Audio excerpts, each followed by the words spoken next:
Howdy crew, long time no chat. Apologize for the lengthy time since I made a video, just haven't really had it in me. Today gonna do a little show on the updated little UNIMOG that could. Gonna go hit the rocks with it a little bit. It's been completely overhauled, and now it should be much closer to trying to keep up with an FCX 24 UNIMOG. This is still an FMS model, but it's the MOG Rich, which did not come with portals, did not come with 2-speed transmission, did not come with oil shocks. So I still don't have the portal axles, but I upgraded the wheels and tires. These are 1.0 steel stamp beadlocks on kind of sticky pins. They're not the best. They got foams in there. I did my own custom wood flatbed. I got the small single-speed transmission with the tiny little 050 brushed motor out of there. And I'm working on my Arktos 6x6. It's brushless mini 16 now, so I had that whole power system left over. So now this is the Arktos MOG Rich. It's got the Arktos board inside of it now, the all-in-one ESC and receiver. It's running on the Arktos transmitter. I've got the Arktos 2-speed transmission inside there, believe it or not. You see the little shift wire in there, and you can hear it shift. Okay, and so it's got the Metal Gear 2-speed transmission and the 280 motor inside of it. Boom! And I got an alloy, all alloy, high torque, 9 kilogram steering servo in there. So we're gonna go do a rip on the rocks, show it to you. It's actually pretty fast and high speed, high gear. And I don't expect the ring and pinions in the axles to hold up super good. But I think if and when they fail, we'll just get some FMS metal portal axles for it. That's low gear.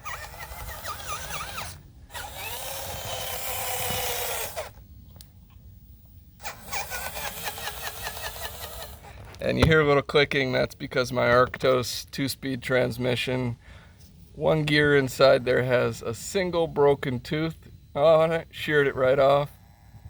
That's why it's no longer in the Arktos, because that little transmission, even though it's all steel gears, they're not real good quality. It must be that sintered printed stuff. Anyways, the Mini 16 snapped a gear instantly in the Arktos 6x6. So here's your low speed modulation. You know, it's not the best, but it's way better than it was.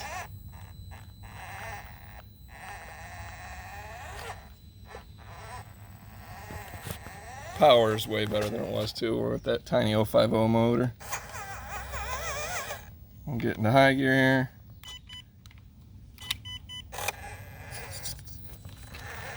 It's pretty fast actually for a little thing.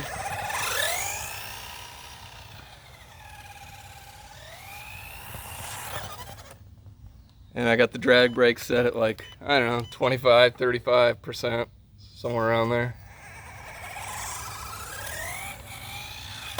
Whoa, MOG Rich in the ditch, yo. It's a good way to bust off all your mirrors and everything like I just did. Ugh. Okay, quick repair tutorial. As you saw, I just blew this mirror right off of the truck there, going way too fast, tipping it over. I now have it CA gluing. I put a few drops of CA glue on it, good quality glue.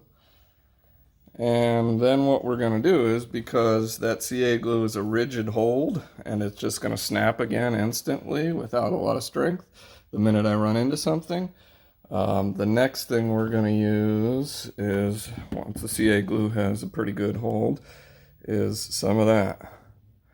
And you do this around it, it dries clear. There's a little bit of an eyesore leak. You can see it on the lights there. But that's really just the best way to work with stuff like this. From 2 or 3 feet, you can't see the glue that much. And the Gorilla Glue dries like flexible and stretchy. And so like if this really does get super bent again out on the rocks or breaks, at least hopefully you don't lose it on the rocks and forget that it's missing. It'll just be stuck and dangling by the glue in the worst, hopefully the worst case scenario. So let's try that, and we'll see you back out on the rocks here in a moment. Alright crew, mirror's fixed. Put glue on both of them, just in case the other one breaks. I don't think these are going to hold up very well, very long. It's fast. Far and away the fastest.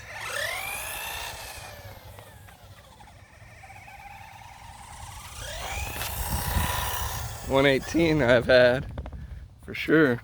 Let's go take it out to the rocks. I know I say 118, I guess it's 124. But, you know what I mean.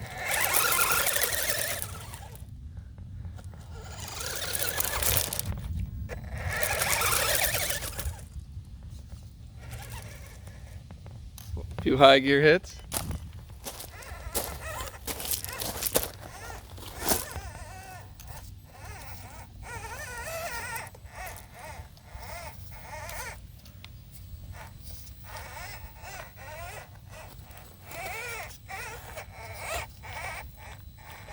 See how long it goes before we hear all the clicking. Don't forget I got one broken transmission tooth. That front bumper is awful for clearance. Gotta figure out how to do something about that. I don't know what that was. The side steps break off really easy too. I noticed I lost the one over here already. Sounded like I might have just lost the other one.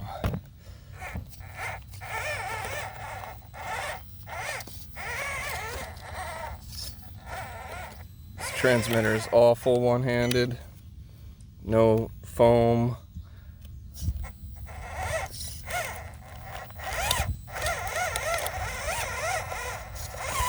Oh, that sound you hear is the plastic fender on rocks.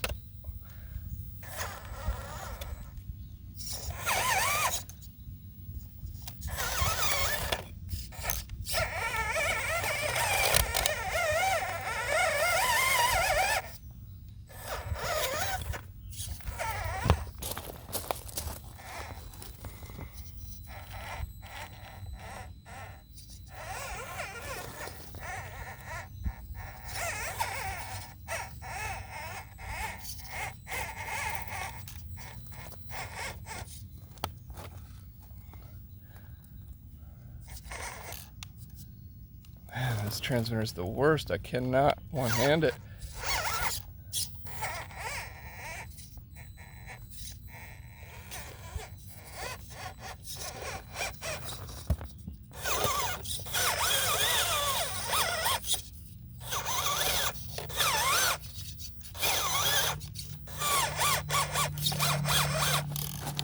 Sort of surprised it hasn't toasted itself yet.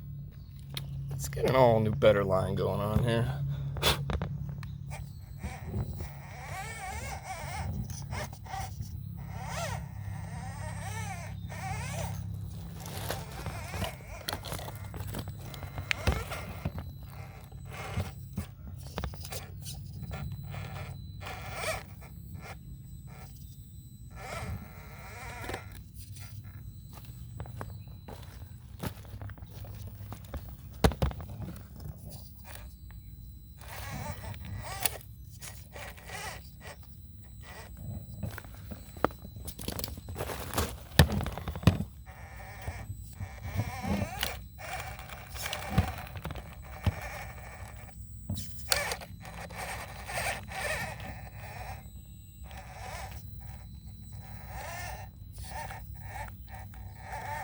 I was worried the wood flatbed would be adding too much weight and that I would instantly strip the rear ring and pinion.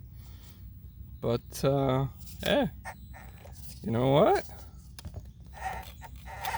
So far, it could be worse.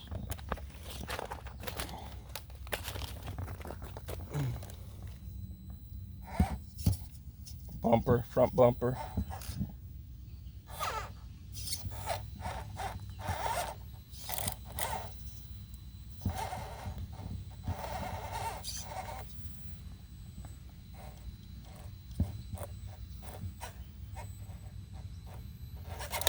Oh, well, that didn't sound good.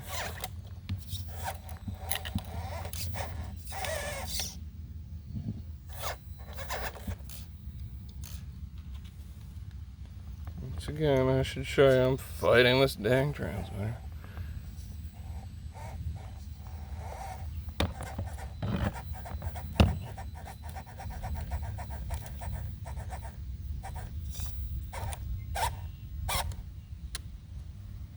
Oh, low voltage cutoff, you guys. I'm sorry I haven't charged this battery in forever. I'm pretty sure. Oh, I don't know. Yeah, I don't know what that is. I think the battery on my truck is low. Super sorry. Didn't really think about that. Why is that blinking battery? Yeah, either the transmitter or the truck. Alright. Well, man, why does that keep happening to me? Good test run anyways. Not awful. Doesn't seem to be completely broken yet. Look at the underneath. How the transmission is fit. I need to get some better like button head screws there on the bottom. And that'll be better clearance. Looks cool though, don't it? A little bit longer bed on the back. I've got the tail lights as well. Glued them up on the bottom. I guess I could have just put them right back in their fender well slots. That would have made good sense, eh? Hope you enjoyed. Until the next one. God bless.